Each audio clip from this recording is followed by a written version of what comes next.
हाँ जी, तो बच्चों सभी बच्चे ध्यान से समझेंगे बेसिकली इंटरनली रिकंस्ट्रक्शन का क्या मतलब होता है। तो यहाँ पर हम इंटरनल रिकंस्ट्रक्शन कर किस चीज का रहे हैं, सबसे पहली बात तो ये है, मतलब तो अभी हम कर लेंगे। इंटरनल रिकंस्ट्रक्शन बेसिकली हम कंपनी का कर रहे हैं, कॉर्पोरेट अकाउंटिंग हमारा सब्जेक्ट है। तो जो भी हम कुछ पढ़ते हैं वो सारा कंपनी का रहता है। जैसे कि आप सभी बच्चों को पता है, कंपनी एक आर्टिफिशियल पर्सन है। कंपनी क्या है बच्चों, एक आर्टिफिशियल पर्सन है।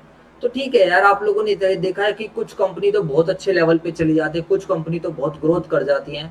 जैसे आपने देखा होगा हमारी लाइफ में कुछ इंसान बहुत आगे बढ़ जाते हैं, कुछ इंसान जो है उस लेवल तक नहीं पहुंच पाते। अगर हम अपने एक इंडिविजुअल बीइंग की भी बात करें तो हमारी लाइफ में भी बड़ी दिक्कतें चलती रहती है। हमारा कोई व्यक्ति अच्छा प्रॉफिट्स कमा रहा है, कोई व्यक्ति अच्छा प्रॉफिट्स नहीं कमा रहा होता है, किसी का काम धंधा अच्छा चल रहा है, किसी का नहीं चल रहा है। तो उसी तरीके से अगर हम बात करते हैं तो हमारी जो कंपनीज रहती हैं, कंपनी एक आर्टिफिशियल पर्सन है, तो कुछ कंपनीज ऐसी रहती हैं जो अपनी लाइफ में उतना ज्यादा अच्छा नहीं कर पा रही होती हैं, जिनका एक स्ट्रगलिंग फेज चल रहा होता है, जो पिछले कई सालों से कंटिन्यूअसली लॉसेस में चल रही होती है। तो अब सर जैसे कि हम बात करते हैं, मान लो अब हम हैं, अब अगर एक छोटी सी बात करें, किसी इंसान की तबीयत खराब हो जाती है तो उसका एक ट्रीटमेंट कराया जाता है। ट्रीटमेंट करा के देन फिर हम उम्मीद करते हैं कि वो व्यक्ति क्या हो जाएगा, ठीक हो जाएगा। ऐसा नहीं है कि हम उसको मरने के लिए छोड़ देते हैं, अरे ठीक है यार, अच्छा ये इसको भी ये बीमारी हो गई, चलो कोई नहीं, मर मुरा जाएगा, बात खत्म, ऐसा नहीं है। तो उसी तरीके से अगर कोई कंपनी पिछले कई सालों से कंटिन्यूअस लॉसेस में जा रही है, तो ऐसा नहीं है कि वो एक आर्टिफिशियल पर्सन है, हम उसको छोड़ देंगे। या जो बोर्ड ऑफ डायरेक्टर्स हैं, या जो कंपनी के मैनेजर्स हैं, कंपनी के सीईओज हैं, जो कंपनी को चला रहे हैं, वो लोग ऐसा नहीं है उस कंपनी के बारे में इग्नोर कर देंगे, उस कंपनी के बारे में सोचेंगे नहीं। नहीं, उनका कहीं ना कहीं एक रिस्पॉन्सिबिलिटी आ जाएगी कि यार चलो ये कंपनी हमारी सिक कंपनी है, ये कंपनी पिछले कई सालों से कंटिन्यूअसली क्या चल रही है, लॉसेस में चल रही है, तो कुछ ना कुछ एक ऐसा करा जाए, कोई ना कोई एक ऐसी स्कीम लाई जाए जिससे कि ये कंपनी दोबारा से क्या हो सके, उभर सके। समझ में आई बात या नहीं आई? अदरवाइज तो जैसे कि अगर हमारे घर में कोई बीमार होता है तो हम उसको मरने के लिए नहीं छोड़ देते हैं, हम उसका ट्रीटमेंट कराते हैं। उसी तरीके से अगर कोई कंपनी कंटिन्यूसली लॉसेस में चल रही है तो कहीं ना कहीं इस तरीके की कंपनी को भी ट्रीटमेंट की आवश्यकता होती है। अगर आप इसका ट्रीटमेंट नहीं कराओगे तो ऑब्वियस सी बात है, कुछ टाइम आएगा, there will be some time in which this company will be liquidated. अगर आपने इसका ट्रीटमेंट नहीं कराया तो एक टाइम ऐसा आएगा, या तो एक कंपनी बिक जाएगी, बंद हो जाएगी, मतलब लिक्विडेट हो जाएगी, या ये कंपनी किसी दूसरे के साथ मिलकर काम करेगी। बात समझ में आया कुछ है नहीं है? तो what is the meaning of internal reconstruction? Internal reconstruction का सिंपल सा मतलब है कि कंपनी अपने आप को, अपने जो कंपनी के शेयर होल्डर्स हैं, अपने जो कंपनी के मेंबर्स हैं, अपने जो क्रेडिटर्स हैं, डिवेंचर होल्डर्स हैं, इन सबको अपनी पोजीशन बता रही है, और इन सबको बुलाकर एक मीटिंग करी जा रही है कि भाई मेरी पोजीशन ये है, आप प्लीज मुझे, मेरी जो मैं सिक कंपनी हूँ, या जो मेरी जो मैं पिछले कई सालों से लॉसेस में चल रही हूँ, तो मुझे यहाँ से निकालो। तो उस तरीके की जो एक स्कीम हम लोग बनाते हैं, basically that is known as the internal reconstruction. समझ में आई कुछ बात या नहीं? जल्दी से बताइए फटाफट। हाँ जी। Yes sir. Yes sir. Yes हाँ, सर। बस इतना बोल देना, यस सर यस सर, वो मेरे लिए काफी रहेगा। ठीक है भाई साहब? तो बेसिकली अब हम थोड़ा लो के पॉइंट ऑफ व्यू से भी पढ़ेंगे, या अभी हमने जनरल मीनिंग पढ़ा कि इंटरनल रिकंस्ट्रक्शन कब होता है और कौन सी कंपनी का होता है। जो कंपनी अच्छी चल रही है, जो कंपनी लाइफ में अपनी अच्छी ग्रोथ कर रही है, जिसके जो अच्छा खासा प्रॉफिट्स कमा रही है, तो वहां पर ऐसा कोई इंटरनली रिकंस्ट्रक्शन की आवश्यकता नहीं है। सर एक बात बताओ कि एक कंपनी यहाँ इंटरनल रिकंस्ट्रक्शन कर क्यों रही है? देखो यार, एक्चुअली क्या होता है, कंपनी की अगर मैं टी शेप वाली बैलेंस शीट की बात करूं, वैसे कंपनी टी शेप की बैलेंस शीट बनाती नहीं है, बट कॉन्सेप्चुअली समझाने के लिए, तो कंपनी के पिछले कई सालों से लॉसेस चल रहे हैं। मान लो पिछले 5 सालों से कंटिन्यूसली लॉसेस चल रहे हैं। अब लॉस है तो ऑब्वियस सी बात है, वो लॉस कहाँ देखने को मिलेंगे? बैलेंस शीट की एसेट साइड। अब एक बात बताओ, लॉस को देखकर कंपनी के बोर्ड ऑफ डायरेक्टर ने हार नहीं मानी है। अभी भी कंपनी के पास, कंपनी वेरियस प्रपोजल्स पे काम कर रही है, कंपनी लग रहा है कि चलो, लेकिन क्या होता है, अब काम को करने के लिए तो हमें इन्वेस्टर्स का पैसा चाहिए होता है। अब हम पिछले कई सालों से लॉस में चल रहे हैं, हम थोड़ा पैसा उठाएं तभी तो हम क्या कर पाएंगे, अपने आप को थोड़ा बचा पाएंगे, जो हमारे प्रोजेक्ट्स हैं उनको फुलफिल कर पाएंगे। अब क्या होता है, कोई भी व्यक्ति जो है हमारे लॉस को देख के कोई भी वैसे भी पैसा ना लगाए। आप मेरी बात समझ रहे हो या नहीं समझ रहे हो? भाई आप उस व्यक्ति को लोन देना चाहोगे जो व्यक्ति आपका लोन वापस कर दे। और कोई भी व्यक्ति, मान लो बैंक है, हमें, हम बैंक से लोन लेने गए, तो बैंक क्या करेगा? बैंक हमारी फाइनेंशियल स्टेटमेंट देखेगा, और फाइनेंशियल स्टेटमेंट में उसको अपीरेंटली, डायरेक्टली उसको क्या दिख जाएगा? लॉस दिख जाएगा। तो बताओ, क्या आप किसी लॉस मेकिंग कंपनी को क्या आप किसी एक ऐसी कंपनी को जो कंटिन्यूअसली लॉसेस में चल रही है, क्या आप उसको लोन वगैरह दे दोगे? फटाफट बताओ सारे बच्चे। नहीं, नहीं दोगे ना, जल्दी से बताओ। No sir. तो एक ऐसी कंपनी जिसकी नो सर। बैलेंस शीट में कंटिन्यूअसली एक्यूमुलेटेड लॉसेस दिखाई दे रहे हैं और पिछले कई सालों से लॉसेस चल रहे हैं, जब एन पिछले 3-4 साल की बैलेंस शीट को नोटिस करा, एसपीएल को नोटिस करा, तो जनरली क्या होता है, ये सबसे बड़ी बीमारी है। ये जो लॉस दिखाई दे रहा है, इस लॉस की वजह से no one is interested in investing in your business. अब इससे क्या होने वाला है, अब मान लीजिए एक तरफ आप लॉस दिखा रहे हो एसेट साइड में और एक तरफ आप गुडविल भी शो कर रहे हो, आप कह रहे हो हमारी गुडविल भी है। अब बेसिकली गुडविल क्या होते हैं? गुडविल कोई भी ऐसी चीज जिसको हम फ्यूचर में मोनेटाइज कर सकते हैं, पास्ट में किए गए एफर्ट्स की वजह से जो फ्यूचर में होने वाला प्रॉफिट्स। अरे एक बात बताओ, अब अभी तो हम प्रॉफिट्स कर नहीं पा रहे, फ्यूचर का क्या बोल सकते हैं? पिछले 5 सालों से कहीं ना कहीं हम क्या चल रहे हैं, कंटिन्यूसली लॉसेस में चल रहे हैं। तो बेसिकली प्रॉब्लम ये आ रही है कि कहीं ना कहीं जो गुडविल है, ये गुडविल क्या है, ये एक झूठी गुडविल है, एक गुडविल फेक गुडविल है। आज के टाइम इस गुडविल की वैल्यू ही नहीं है। समझ में आया? कंपनी अपने पास इन्वेस्टमेंट दिखा रही है, इन्वेस्टमेंट से कुछ रिटर्न्स नहीं आ रही है। तो कहीं ना कहीं आप ऐसे केसेस में यू कैन से दैट कि कंपनी की जो एसेट्स है ना, वो कहीं they are not showing the actual picture, they are not showing the true picture. तो दे आर ओवर वैल्यूड। वो क्या है? ओवर वैल्यूड है। तो कहीं ना कहीं हम क्या करते हैं, अपनी एक ऐसा स्कीम लेकर आते हैं जिसमें हम क्या करते हैं, जो हमारी एसेट्स ओवर वैल्यूड हैं उसको करेक्ट वैल्यू पर लेकर आते हैं, जो लाइबिलिटीज ओवर वैल्यूड हैं उसको भी करेक्ट, अंडर वैल्यूड है तो उसको भी करेक्ट वैल्यू पर लेकर आते हैं। और ये स्कीम कैसे अप्रूव होती है, इधर सुन लीजिए। क्रेडिटर्स को बुलाया जाता है, डिवेंचर होल्डर्स को बुलाया जाता है, शेयर होल्डर्स को बुलाया जाता है, इनको बुलाकर इनसे मीटिंग करी जाती है, इनको अपनी पोजीशन बताई जाती है कि जी हमारी पोजीशन ये है और हम पिछले कई सालों से किस में चल रहे हैं, लॉसेस में चल रहे हैं। अब आप लोगों की तरफ से हमें थोड़ा सपोर्ट चाहिए। अब सर हम ये creditor, share holder, debenture holder पूछते हैं जी आपको कैसा सपोर्ट चाहिए? हम कहते हैं कि यार आप एक काम करो, आप थोड़ा थोड़ा अपना हिस्सा कुछ ना कुछ छोड़ दो। लाइक क्रेडिटर्स को अगर हमें 10 लाख रुपए देने थे, तो हम क्रेडिटर्स को कहते हैं आप एक काम करो, अपना 50% अमाउंट छोड़ दो। शेयर डिवेंचर होल्डर्स को बोलते हैं अच्छा आप भी 50% अमाउंट छोड़ दो। शेयर होल्डर्स को बोलते हैं अच्छा तुम्हारा शेयर 10 रुपए पेड अप था, तो तुम मान लो तुम्हारा शेयर 2 रुपए पेड अप है, तो मतलब एक शेयर पे 8 रुपए छोड़ दो। मान लो एक लाख शेयर है तो 8 लाख रुपए आ गए। यहाँ पर मान लो क्रेडिटर 10 लाख के थे, ये 20 लाख के थे, तो 10 लाख का 50% आ गया 5 लाख, 20 लाख का 50% आ गया 10 लाख। अब एक बात बताओ, 5 लाख, 10 लाख, 15 लाख और ये 8 लाख, 23 लाख रुपीज का एक तरीके से प्रॉफिट्स हमारे पास जनरेट हो गया। समझ में आई बात? यानी अगर आप क्रेडिटर्स अपना पैसा छोड़ रहे हैं, डिबेंचर होल्डर्स अगर पैसा छोड़ देते हैं, शेयर होल्डर अगर पैसा छोड़ देते हैं, तो वो कंपनी के लिए कहीं ना कहीं बेनिफिट है। और कंपनी उस बेनिफिट को कौन से अकाउंट में लेकर जाएगी? Basically that benefit will be recorded या that benefit will be shown in the reconstruction account. Sir अब इससे फायदा क्या होगा?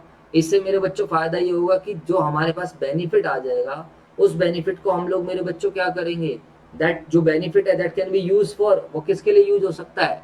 जो हमारे लॉसेस पड़े हैं, जो हमारी एसेट्स ओवर वैल्यूड हो रखे हैं, उन सबको हम क्या कर सकते हैं? राइट ऑफ कर सकते हैं। बात समझ में आई या नहीं है? फटाफट बताओ।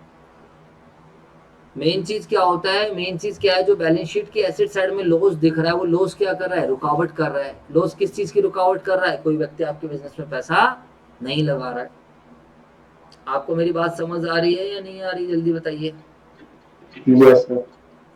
अब सर आपके माइंड में एक क्वेश्चन आता है कि सर क्रेडिटर क्यों पैसा छोड़ेंगे, सर डिवेंचर होल्डर क्यों पैसा छोड़ेंगे, या सर शेयर होल्डर क्यों पैसा छोड़ेंगे? चलो सर शेयर होल्डर का तो फिर भी समझ में आता है कि शेयर होल्डर तो रियल ओनर है, अल्टीमेट तो प्रॉफिट भी उनका है, लॉस भी उनका है। उन्हें पता है कि यार आज कंपनी को हमारी आवश्यकता है, तो आज हमें पैसा छोड़ देना चाहिए। चलो सर इनकी बात हम मान लेते हैं कि हमें समझ में आ गया। But question is that why creditors and debenture holders will leave the their amount, वो अपने अमाउंट का कुछ भी हिस्सा क्यों छोड़ेंगे? तो मेरे बच्चों सीधी सी बात है, उनके लिए मजबूरी है, और मजबूरी का नाम महात्मा गांधी आपने सुना होगा डायलॉग। कहने का मतलब क्या है भाई साहब, अगर आज इन्होंने नहीं छोड़ा, आज कंपनी की क्या पोजीशन है? जल्दी से बताइए। आज कंपनी की पोजीशन है, आज कंपनी बीमार है, आज कंपनी ज्यादा नहीं है, आज कंपनी का ट्रीटमेंट करा लोगे तो कंपनी बच जाएगी। और भाई साहब अगर तुमने आज नहीं छोड़ा, अगर आज तुमने अपना शेयर नहीं छोड़ा और कल को कंपनी खत्म हो गई, कल को कंपनी के इंसॉल्वेंट हो गई, कंपनी के पास लेंडर्स को, क्रेडिटर्स को पैसा देने के लिए पैसा ही नहीं बचा, फिर मुझे बताओ क्या करोगे? आप मुझे बताओ, बात समझ में आई या नहीं आई, जल्दी से बताओ। Yes sir. हाँ, कहने का मतलब क्या है, कहने का मतलब मजबूरी, अगर आज तुम नहीं छोड़ोगे तो कल को कंपनी बंद हो जाएगी, तो कोर्ट बीच में आ जाएगा, लिक्विडेशन ऑफ कंपनीज, एनसीएलटी वगैरह आ जाएगी, तो फिर वो आप डिसाइड करेगी कि अच्छा तुम एक काम करो, क्रेडिटर्स को इतने पैसे दे देना, डिबेंचर होल्डर्स को इतने देना। कोर्ट कभी भी किसी से जबरदस्ती पैसे नहीं निकलवाता है, ध्यान रखना। कोर्ट दोनों पक्षों की बात सुनता है और दोनों पक्षों की बात सुनने के बाद डिसाइड करता है कि दोनों की पोजीशन कैसी है। अब जो क्रेडिटर्स हैं, डिबेंचर होल्डर्स है, वो बोले जी कंपनी को पैसा देना ही देना है, यहाँ पता चल रहा है कंपनी के पास पैसा ही नहीं है देने के लिए। तो अब मुझे बताओ आप सभी बच्चे, उस केस में क्या होगा। उस केस में हो सकता है कि कोर्ट बोल दे इनको 10-10% दे दो, आप इनको 20-20% दे दो। तो क्या ये जो है कोर्ट की बात से मुकर जाएंगे, फिर क्या ये कोर्ट की बात को मना कर देंगे, जल्दी से बताओ आप सभी बच्चे। ऐसा तो नहीं होगा ना, जवाब दो यार। Yes sir. हाँ, तो इसीलिए क्रेडिटर्स और जो है डिबेंचर होल्डर्स, ये सब क्या करते हैं, अपना कुछ कुछ अमाउंट जो इनका क्लेम है उसको क्या कर देते हैं, छोड़ देते हैं। समझ में आया। तो सर बेसिकली इस चैप्टर का पर्पस ये है कि वो कंपनी जो बेसिकली पिछले कई सालों से लॉसेस में चल रही है, तो उसके लॉसेस वगैरह को राइट ऑफ करना है, एक ऐसी स्कीम लेकर आनी है जिससे एक विन विन सिचुएशन बन सके और हमारी कंपनी दोबारा से अच्छे तरीके से चल सके। अगर ये स्कीम मतलब चल जाती है, बढ़िया हो जाती है, फिर तो कोई दिक्कत नहीं है। अदरवाइज तो फिर इसके बाद अगर इंटरनल रिकंस्ट्रक्शन नहीं सक्सेसफुल होता है, तो फिर मेरे बच्चों हमारे पास ऑप्शन रहता है एक्सटर्नल रिकंस्ट्रक्शन।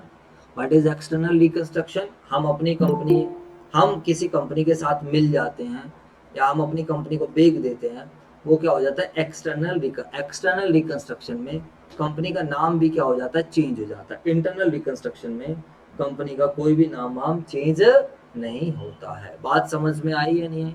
इंटरनल रिकंस्ट्रक्शन का मतलब परिवार वालों ने खुद ही मैटर को क्या कर लिया, संभाल लिया। और जब मैटर नहीं संभलता है तो फिर तो भैया बाहर पहुंच जाती हैं चीजें, तो वो फिर कंपनी लिक्विडेट होने तक की बातें आ जाती हैं। लिक्विडेशन ऑफ कंपनी शायद आपके सिलेबस में नहीं है, बट यस हम अमलगामेशन जरूर पढ़ेंगे। अमलगामेशन इसके बाद वाला टॉपिक रहेगा। आई होप सब बच्चों को जो एक बेस था, जो फाउंडेशन था, वो आई होप सभी बच्चों का बन चुका है। अब बिल्कुल चीजें क्लियर हो चुकी हैं। जल्दी से बताओ, किसी भी चैप्टर का मेरे हिसाब से सबसे ज्यादा मैटर करता है फाउंडेशन। आपको एक पिक्चर बननी जरूरी है। अकाउंटिंग में कोई दिक्कत नहीं है, लॉ में क्या बातें लिखी हो तो आप लॉ में पढ़ लोगे। अकाउंटिंग तो मैं ऐसे ही करा दूंगा, अकाउंटिंग की आप टेंशन मत लो। अकाउंटिंग में मेरी क्लास में प्रॉब्लम इतनी ज्यादा नहीं आती है। तो अब एक बार फाउंडेशन बन चुकी है तो अब इतनी टेंशन नहीं है। ठीक है सर, हमें कुछ कुछ बात आपकी समझ में आ गई है, और इस बात को आपको ध्यान रखना है। सर क्या क्या बातें हमें समझ में आई है, हमें ये बातें समझ में आई है कि सर क्रेडिटर क्या करेगा, कुछ पैसा छोड़ेंगे, शेयर होल्डर क्या करेंगे, कुछ पैसा छोड़ेंगे, और कुछ पैसा कौन छोड़ेंगे, डिबेंचर होल्डर। उससे जो पैसा इकट्ठा होगा उस अमाउंट को हम क्या करेंगे, यूज करेंगे। किसके लिए यूज करेंगे, जो कंपनी के लॉसेस हैं या कंपनी की एसेट्स ओवर वैल्यूड है, इन सबको क्या करने के लिए, राइट ऑफ करने के लिए। अगर सब बच्चों को समझ में आ रहा है तो प्लीज एक बार थंब का जो है निशान आप सारे बच्चे भेज दीजिए, सो दैट कि मुझे जो है आप लोगों की तरफ से एक पॉजिटिव इंडिकेशन मिल जाए। ठीक है बच्चों, मैं थोड़ा बुक से पढ़ूंगा और एंट्रीज बनाना कोई बड़ी बात नहीं है हमारे लिए। ठीक है बच्चों, जी सर। और इंटरनली रिकंस्ट्रक्शन क्या है, हम किसी बाहर वाली कंपनी को न्योता नहीं दे रहे हैं, हमारा मैटर खराब है, हमारी तबीयत खराब है, हम खुद संभाल रहे हैं, that is internal reconstruction. And what is external reconstruction, जो इसके बाद वाला चैप्टर आएगा उसको हम एक्सटर्नल रिकंस्ट्रक्शन का नाम देंगे। जब हमारे हिस्से से, जब हमारे क्या बोलते हैं उसको, कि जब हमारे बस की बात नहीं रही है, तो अब हम फिर क्या करते हैं, अपनी कंपनी को सेल आउट कर देते हैं, बेच देते हैं, किसी के साथ मिल जाते हैं, that is known as a external reconstruction. ठीक है सर, आपने 3-4 बार बता दी, बहुत ही बढ़िया। अब सर आप प्लीज आप आगे चलिए। चलो जी सर, तो टाइप ऑफ रिकंस्ट्रक्शन ये आईसीआई के नोट्स हैं, डोंट वरी, मैं सीए इंटरमीडिएट्स के नोट्स हैं, ये मैं आपके साथ शेयर कर दूंगा, नो प्रॉब्लम। अदरवाइज आपके पास जो बुक है आप अपनी बुक से भी पढ़ सकते हो। समझ में आया। इंटरनल रिकंस्ट्रक्शन, एक्सटर्नल रिकंस्ट्रक्शन, इसके जो डिफरेंसेस हैं यू कैन जो है आप जो है देख लेना। अगर आपके पास 10 ईयर है तो आप पेज नंबर T.42 पर भी देख सकते हो। इंटरनली रिकंस्ट्रक्शन में इंटरनली रीऑर्गेनाइज कर रहे हैं हम अपने आप को, अपनी कंपनी को। एक्सटर्नल रिकंस्ट्रक्शन में हम अपनी कंपनी को बंद कर रहे हैं और किसी दूसरी कंपनी के साथ मिल रहे हैं, It involves the liquidation of an existing company and take over by the new company. The existing, ध्यान रखना, इंटरनल रिकंस्ट्रक्शन में कभी भी पुरानी कंपनी बंद नहीं होगी, और एक्सटर्नल रिकंस्ट्रक्शन में पुरानी कंपनी हमेशा क्या हो जाएगी, बंद हो जाएगी. No new company is form. Internal reconstruction में कभी भी कोई भी न्यू कंपनी नहीं बनेगी, और एक्सटर्नल रिकंस्ट्रक्शन में हमेशा कोई ना कोई न्यू कंपनी आएगी. समझ में आई? Reduction of share capital, yes there is certain reduction of capital and some time liabilities are also reduce. अब कैसे क्या क्या स्कीम करते हैं वो भी हम डिस्कस करने वाले हैं. इसको आप पेज नंबर T.42 पर पढ़ लेना, डिफरेंसेस, अगर आपने 10 ईयर लिया है तो वहां से. तो there are two type of reconstruction. That is, first is internal reconstruction, second is external reconstruction. तो sir method of internal reconstruction, तो what are the various methods, कैसे हम अपने आप को इंटरनल रिकंस्ट्रक्शन कर रहे हैं. समझ में आ रहे हैं ना आप सही बच्चों को? हाँ जी बताओ. वेरी गुड सर, बीच बीच में थम्स का साइन भेजते रहा करो. हाँ जी बहुत ही बढ़िया सर. तो क्या क्या मेथड्स हैं सर, हम कैसे इंटरनली रिकंस्ट्रक्शन कर सकते हैं. अल्टरेशन ऑफ शेयर कैपिटल एक तरीका है कि आप अपनी शेयर कैपिटल को चेंज कर लो. इसमें क्या आएगा, सब डिवीजन कर दो एंड कंसोलिडेशन ऑफ शेयर कर दो, conversion of shares into stock in trade, variation of share holders के राइट्स को आप वेरी कर दो, या फिर रिडक्शन ऑफ शेयर. ये थ्योरेटिकल बातें हैं. Compromise and arrangement, surrender of shares, ये हमारी एक स्कीम 2 होती है जिसमें शेयर होल्डर को बोला जाता है अपने कुछ शेयर्स को आप क्या कर दीजिए, सरेंडर कर दीजिए. समझ में आया? तो सर एक बात बताइए, पहले थोड़ा सा मीनिंग को देख लेते हैं और फिर आगे चलते हैं वन बाय वन पढ़ते हुए.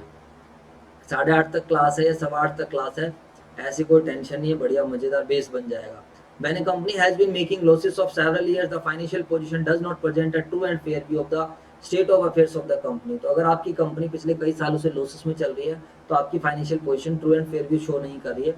इस तरीके के केसेस में जो कंपनी की एसेट्स होती हैं वो ओवर वैल्यूड हो जाती है, और बैलेंस शीट्स में काफी सारी फिक्टिशियस एसेट्स आ जाती है, नकली एसेट्स आ जाती है जिसकी कोई एक्चुअल में वैल्यू नहीं होती है.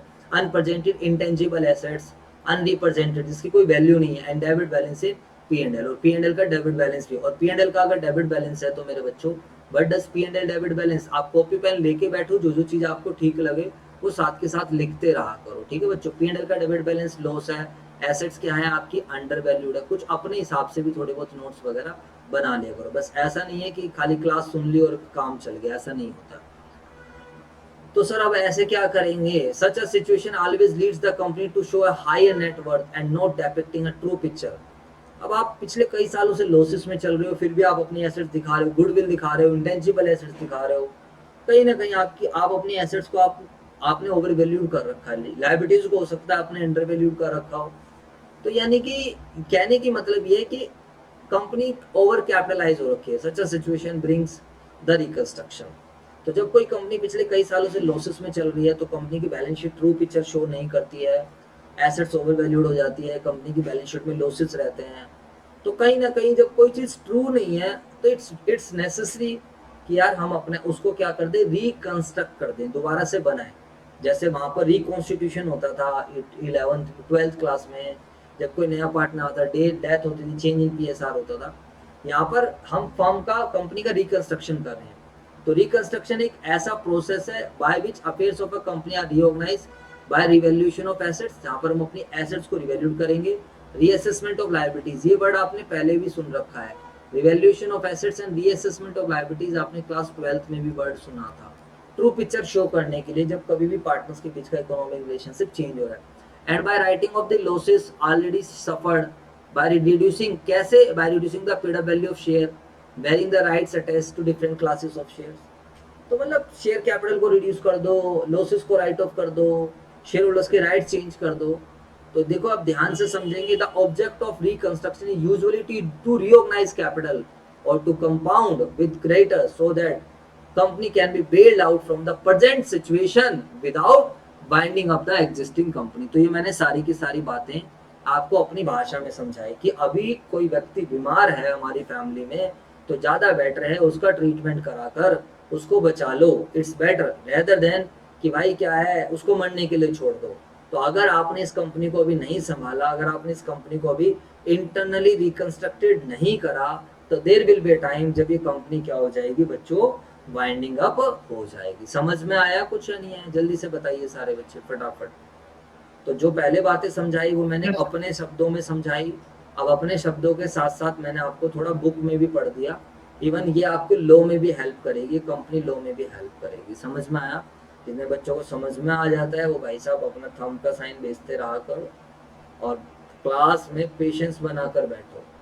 सीधी सी बात ये है, क्लास में बैठोगे तो सब समझ में आएगा। हाँ, कुछ बच्चे इंटेलिजेंट है जिन्हें हमारी क्लासेस की आवश्यकता नहीं, जो खुद ही कर लेते हैं। अगर आप उस कैटेगरी में आते हो तो फिर उसमें भी कोई दिक्कत नहीं है। चलो जी सर।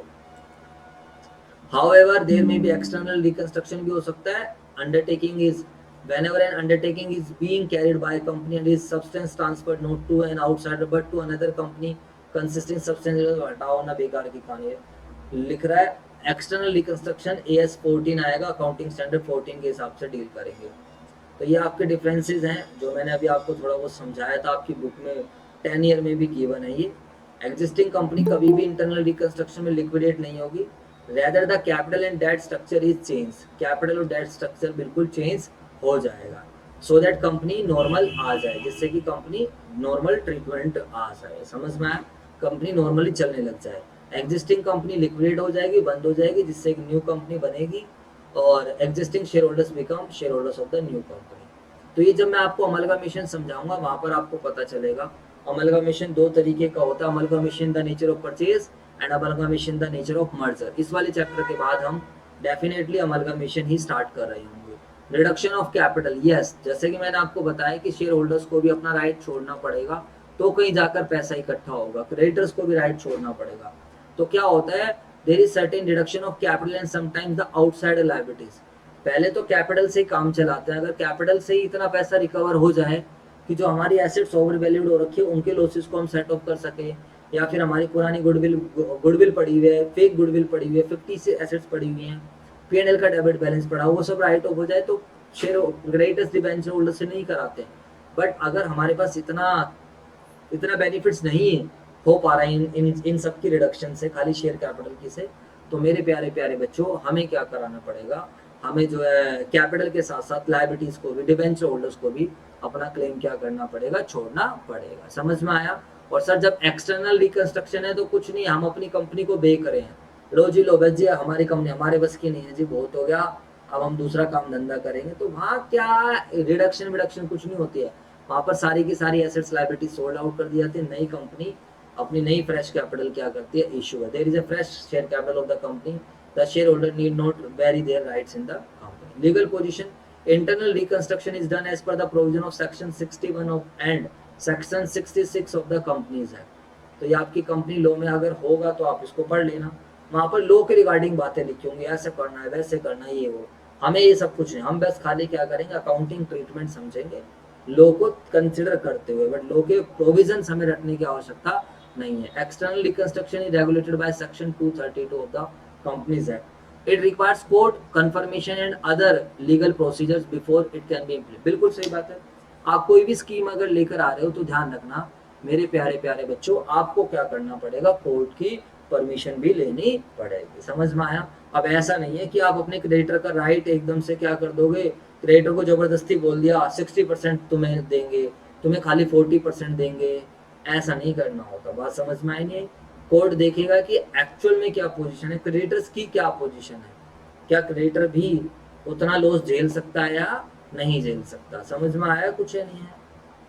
तो बच्चों जब कभी भी इंटरनल रिकंस्ट्रक्शन आप अपनी कंपनी को कर रहे हो तो मेरे प्यारे बच्चों आपको क्या करना पड़ेगा, कोर्ट की परमिशन भी लेनी पड़ेगी। इसीलिए जब हम बैलेंस शीट बनाएंगे तो बैलेंस शीट के सामने हम we will use the word and reduced. कौन सा वर्ड यूज करेंगे हम, एंड रिड्यूस्ड। चलो सर, नई वाली जब बैलेंस शीट बनाएंगे, इसके बाद क्या है बच्चों आगे की कहानी अगर हम चलते हैं, it can be affected without the court interference and less time consuming. Amalgamation में कोई कोर्ट की इंटरफेरेंस नहीं आती है। अब मुझे जल्दी से आप सभी बच्चे बता दीजिए कि आपको यहाँ तक सभी बच्चों को समझ में आ गया या नहीं आया, फटाफट मुझे बता दीजिए। यस सर, आ गया।